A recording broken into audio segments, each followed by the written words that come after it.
Welcome to BJ's kitchen. இன்னைக்கு என்ன recipe செய்ய போறோம்னா பூண்டு குழம்பு. பூண்டு குழம்பு எப்படி செய்யறதுன்னு பார்க்கலாம் வாங்க. ஃபர்ஸ்ட் அதுக்கு தேவையான இன்கிரிடியன்ஸ் என்னன்னு பார்த்தலாம். பூண்டு குழம்பு செய்யறதுக்கு தேவையான இன்கிரிடியன்ஸ் 2 மீடியம் சைஸ் தக்காளி கட் பண்ணி வச்சிருக்கேன், 1 கப் சின்ன வெங்காயம், 1/2 கப் பூண்டு, 1 ஸ்பூன் மிளகாய்த்தூள், 1/2 ஸ்பூன் மஞ்சள், 2 ஸ்பூன் தனியாத்தூள், ஒரு பெரிய லெமன் சைஸ் புளி எடுத்திருக்கேன், தேவையான அளவு கருவேப்பிலை, 1/4 ஸ்பூன் வெந்தயம், 1/2 ஸ்பூன் கடுகு. பூண்டு குழம்பு எப்படி செய்யறதுன்னு பார்க்கலாம் வாங்க. எடுத்து வச்சிருந்த புளியில தேவையான தண்ணி சேர்த்துக்கிறேன். ஒரு 10 மினிட்ஸ் புளி ஊறட்டும். ஊறிட்ட அப்புறம் புளி கரைச்சி எடுத்துக்கலாம். ஊற வச்சிருந்த புளியில புளி தண்ணி கரைச்சி எடுத்துக்கிட்டேன். ஸ்டவ் ஆன் பண்ணி கடாய் வச்சுட்டேன். கடாயில 4 ஸ்பூன் நல்லெண்ணெய் சேர்த்திருக்கேன். நல்லெண்ணெயில பூண்டு குழம்பு செஞ்சீங்கன்னா ரொம்ப டேஸ்டா இருக்கும். எண்ணெய் காஞ்சிருச்சு. இப்போ எடுத்து வச்சிருக்க கடுகு வெந்தயம் சேர்த்துக்கிறேன்.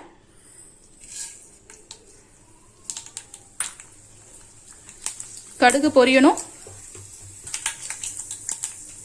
கடுகு பொரிஞ்சிருச்சு. நெக்ஸ்ட் எடுத்து வச்சிருக்க கருவேப்பிலை சேர்த்துக்கிறேன்.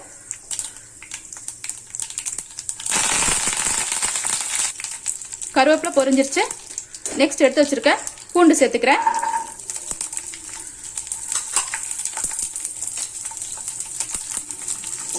பூண்டு சேர்த்துட்டு ஒரு 2 நிமிஷம் கலரி விட்டுக்கலாம்.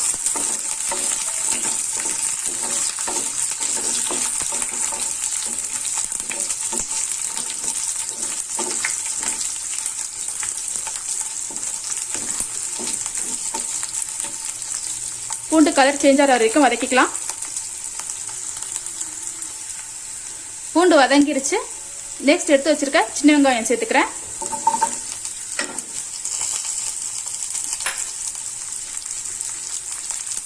சின்ன வெங்காயம் சேர்த்துட்டு நல்லா வதக்கிக்கலாம். சின்ன வெங்காயத்தை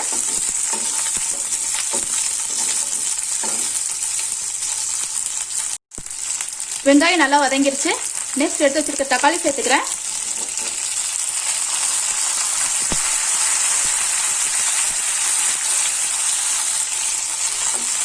தக்காளி சேர்த்துட்டு ஒரு 2 மினிட்ஸ் நல்லா வதக்கிக்கலாம்.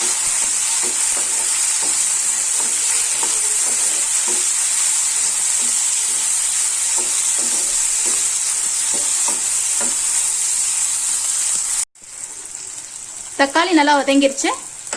நெக்ஸ்ட் எடுத்து வச்சிருக்க மஞ்சள்தூள் சேர்த்துக்கிறேன்.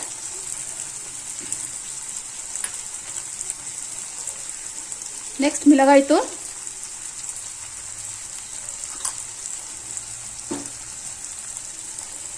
தனியாத்தூள், தேவையான அளவு உப்பு சேர்த்துக்கிறேன்.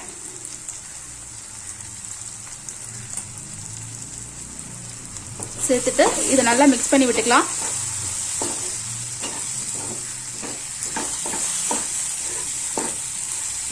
ஒரு 2 நிமிஷம் எண்ணெயில நல்லா வதக்கிக்கலாம்.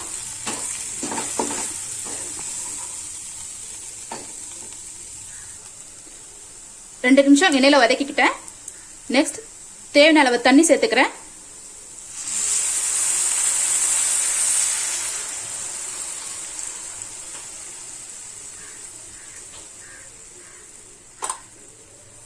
தேவையான அளவு தண்ணி சேர்த்துக்கிட்டு ஒரு கலரி விட்டுக்கலாம்.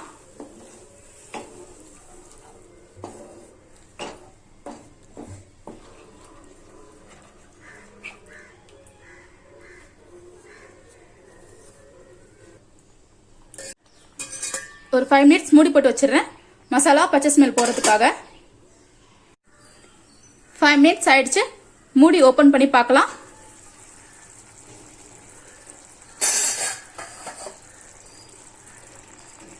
மசாலா பச்சை ஸ்மெல் எல்லாம் போயிடுச்சு. இப்போ எடுத்து வச்சிருக்க புளி தண்ணி சேர்த்துக்கலாம்.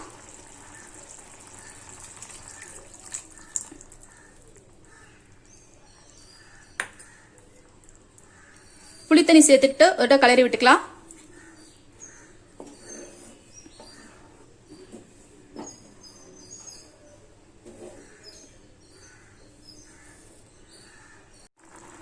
கரைச்சி வச்சிருந்த புளி தண்ணி எல்லாம் சேர்த்துக்கிட்டேன். ஒரு 10 மினிட்ஸ் குழம்பு கொதிக்கட்டும். குழம்பு கொதிச்சு கொஞ்சம் திக்காகணும். 10 மினிட்ஸ் ஆயிடுச்சு. குழம்பு நல்லா கொதிச்சு திக்காயிடுச்சு. சைட்ல எல்லாம் ஆயில் நல்லா பிரிஞ்சு வந்திருக்கு. பூண்டு குழம்பு ரெடி ஆயிடுச்சு. இந்த ஸ்டேஜில் ஸ்டவ் ஆஃப் பண்ணிடலாம்.